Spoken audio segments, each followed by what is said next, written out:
Hello दोस्तों, मैं हूं इकबाल खुर्शीद और मेरे साथ हैं अहद इकबाल। और आज हम बात करेंगे फीफा वर्ल्ड कप पे। फीफा वर्ल्ड कप का जो पहला राउंड है, हमने ब्रेक लगा लिया और एक जगह खड़े होकर आपसे गपशप कर रहे हैं। पहला राउंड लगभग खत्म होने को है, तो अब लगभग खत्म होने से मुराद ये कि हर टीमें लगभग 2 मैचेस खेल लेंगी कल तक। और अब हमें कुछ पिक्चर वादे होने लगी है, कुछ कंट्रीज आगे चली गई है। बड़ी इंटरेस्टिंग बात है आज कि जो होस्ट नेशंस हैं, यानी कि अमेरिका, वो सेकंड राउंड में क्वालिफाई कर गया, मैक्सिको कर गया, कनाडा ने जो लास्ट मैच में परफॉर्मेंस दी, उससे लगता है कि कनाडा की भी बहुत ज़्यादा चांसेस देंगे वो सेकंड राउंड में जाएगा। जर्मनी चला गया है। तो क्या लग रहा है आपको इस वक्त जो आप फीफा वर्ल्ड कप देख रहे हो, आपकी जो जनरेशन है वो क्या डिस्कस कर रही है, किस टीम को सपोर्ट कर रही है? जितना मुझे लग रहा है कि जेंसी एंड पर्सनली हम लोग स्पेन को सपोर्ट कर रहे हैं, क्योंकि स्पेन में काफ़ी सारे यंगस्टर्स हैं विद लमीन यमाल, पेड्री, कुबारसी, काफ़ी सारे यंग प्लेयर्स हैं, तो और उनकी काफ़ी अच्छी स्ट्रॉन्ग स्क्वाड भी है। वेल, ये कि स्पेन को सपोर्ट करने के लिए तो पाकिस्तानियों को एक रीज़न ये भी है कि वो हस्पानवी तस्वुर है। खैर, वो जेंजी का मसला तो नहीं है। एनीवेज, मुझे ऐसा लगता है कि स्पेन वाकई बहुत स्ट्रॉन्ग टीम है। तो फिर तो आप लोग फ्रांस को भी सपोर्ट कर रहे होगे, क्योंकि आप देख रहे हो कि परफॉर्मेंसेस क्या हैं। उस परफॉर्मेंसेस की बुनियाद पर तो फ्रांस भी एक तगड़ी टीम है। डेफिनेटली फ्रांस बहुत स्ट्रॉन्ग टीम है विद किलियन एम्बापे, जिसने पिछले वर्ल्ड कप में ही हैट्रिक मारी थी, एंड डेम्बेले जो अभी आखिरी बैलन डोर जीता है। उनके काफ़ी यंग प्लेयर्स भी हैं, जैसे डिजायर डुओ जो कि शाइनिंग स्टार था, तो उनकी काफ़ी अच्छा चांस है कि वो वर्ल्ड कप जीते। और जो डिफेंडिंग चैंपियंस है अर्जेंटीना, उन्हें आप किस तरह आंकते हो, उन्हें आप किस तरह देखते हो?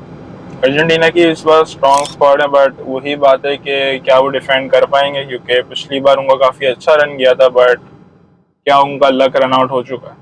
मतलब लास्ट टाइम अगर अर्जेंटीना को देखें तो अर्जेंटीना सिवाय सऊदी अरब के किसी भी मैच में हमेशा उसने लीड किया, और सिर्फ सऊदी अरब से वो मैच एक बार पीछे गए और वो मैच हार गए।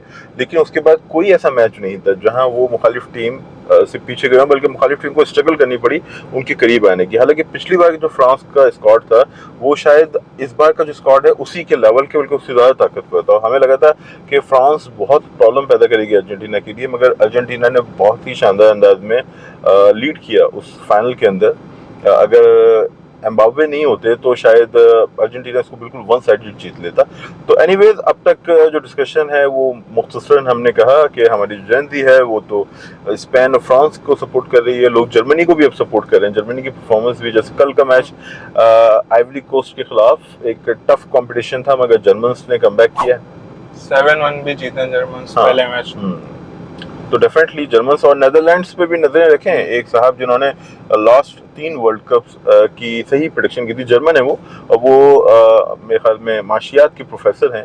तो उन्होंने 3 वर्ल्ड कप्स की सही प्रेडिक्शन की थी। उनका कहना ये कि अब की बार नेदरलैंड्स ये वर्ल्ड कप जीत सकती है। यू नेवर नो, नेदरलैंड्स अच्छी टीम है, मगर जीतती है नहीं, हमें जल्द पता चलेगा।